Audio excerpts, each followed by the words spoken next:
Hello student, today we will start last topic of the chapter Human Body Digestive System। इससे पहले हम लोगों ने इसके बारे में बात की थी कि हमारे अंदर डाइजेस्टिव सिस्टम किस तरीके से काम करता है।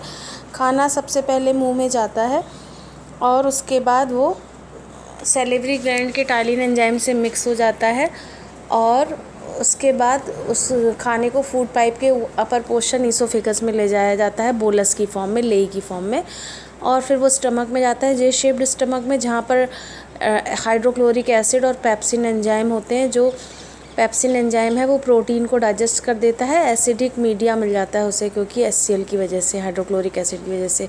उसके बाद खाना स्टमक से नीचे सी शेप्ड डिओडेनम में जाता है, जो खुद का कोई एंजाइम नहीं बनाती है, इसलिए लिवर में जो गॉल ब्लैडर ऑर्गन है वहाँ से बाइल जूस आता है, बाइल डक्ट से, और दूसरी तरफ पैंक्रियाज से, जो कि एक ग्लैंड है, मिक्स ग्लैंड है, उससे आता है पैंक्रियाटिक जूस। और अब क्योंकि गॉल ब्लैडर से बाइल जूस आता है वो एल्कलाइन है, बेसिक है, तो मीडिया बेसिक होने की वजह से कार्बोहाइड्रेट का डाइजेशन हो जाता है। फिर ये खाना स्मॉल इंटेस्टाइन में जाता है, जहाँ पर स्मॉल इंटेस्टाइन अंदर से फिंगर लाइक स्ट्रक्चर बनाती है, जिसे हम विलाई कहते हैं, और इस फिंगर लाइक स्ट्रक्चर से सरफेस एरिया बढ़ने की वजह से मैक्सिमम खाने के जो भी न्यूट्रिएंट्स होते हैं, कार्बोहाइड्रेट, विटामिन, फैट, मिनरल्स, वो उनको एब्जॉर्ब कर लिया जाता है।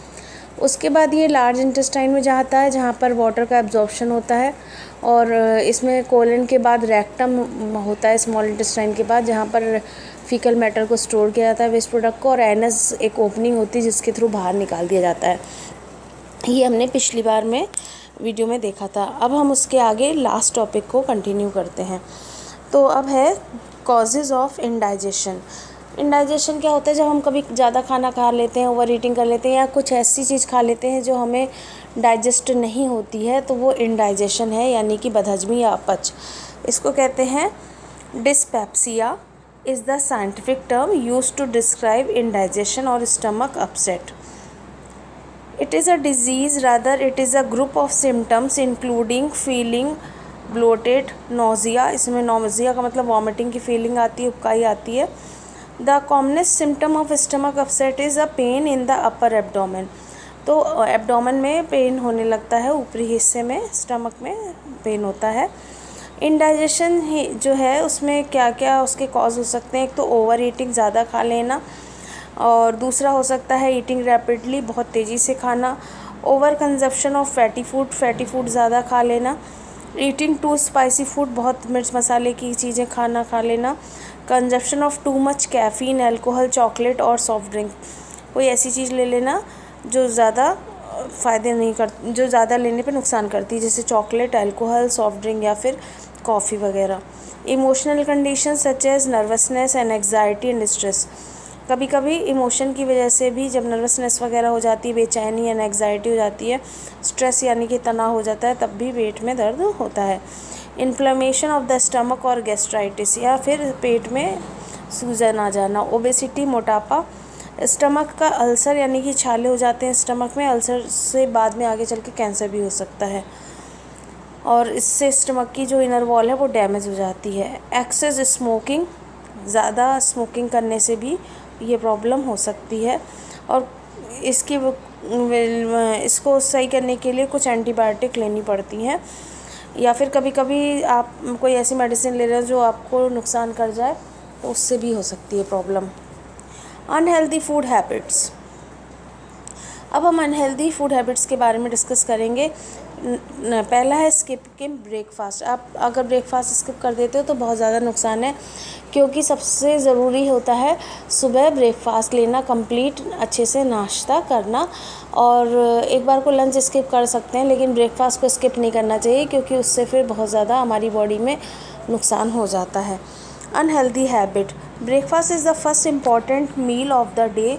Many people skip the important meal. Skipping breakfast keeps you hungry throughout the morning and encourage you to snacks throughout the day. अगर आप सुबह नहीं खाते हैं तो दिन भर आपको भूख लगती है और आप स्नैक्स खाते हैं, जो कि आपके सिस्टम के लिए सही नहीं है। It also drains you of energy and seriously disturb the metabolism, ये आपके मेटाबॉलिज्म यानी डाइजेशन को डिस्टर्ब करता है। मेटाबॉलिज्म का मतलब डाइजेशन है। मेटाबॉलिज्म दो शब्दों से मिलकर बना हुआ है, कैटाबॉलिज्म एंड एनाबॉलिज्म।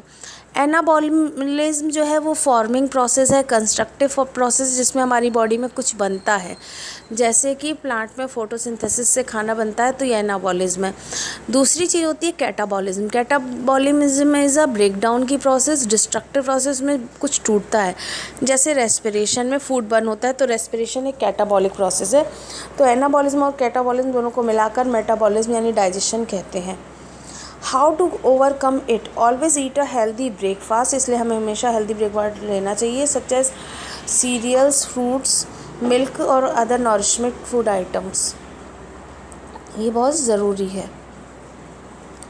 उसके बाद है emotional eating, unhealthy habit.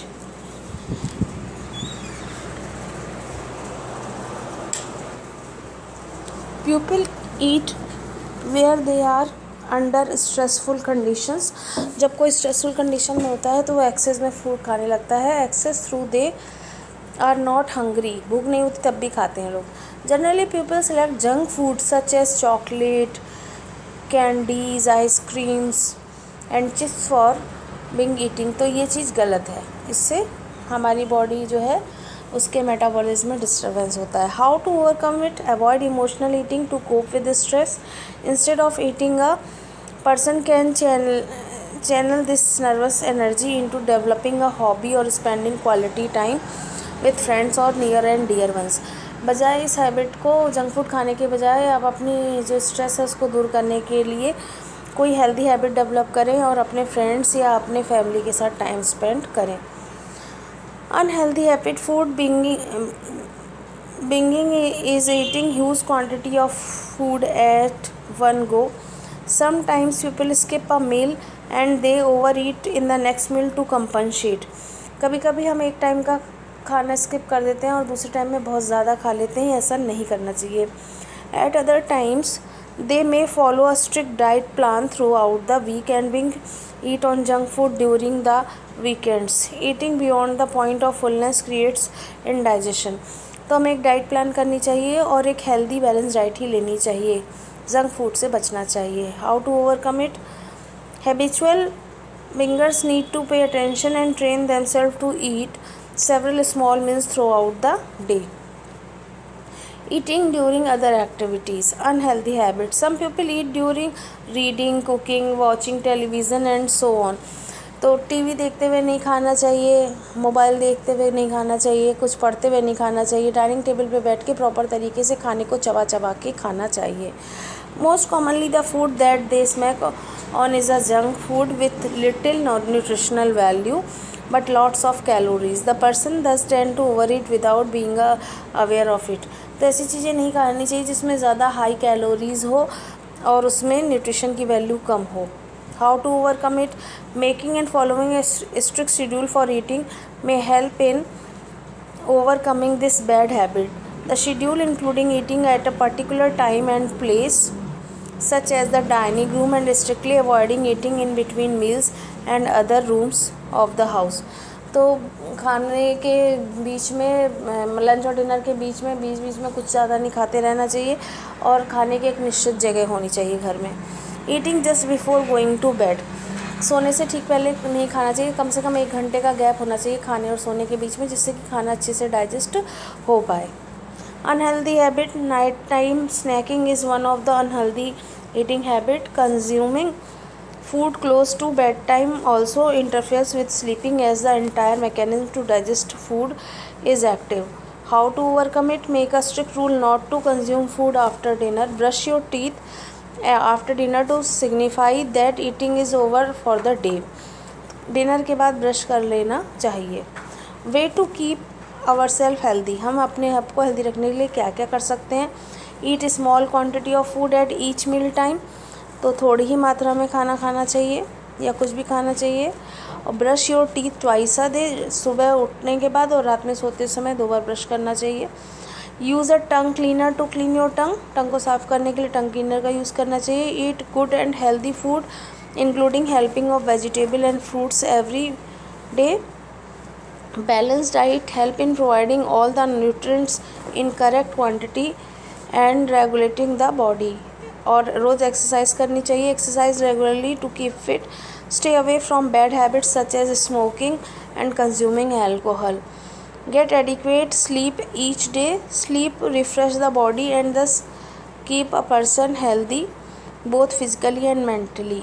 Develop a hobby or an interest. Practice yoga or meditation regularly to lead a healthy life. Maintain a cordial relationship with your friends, relatives and neighbors for a harmonious life. तो उम्मीद है आपको मेरा ये video पसंद आया होगा. Please subscribe share and like my channel. Thanks for watching.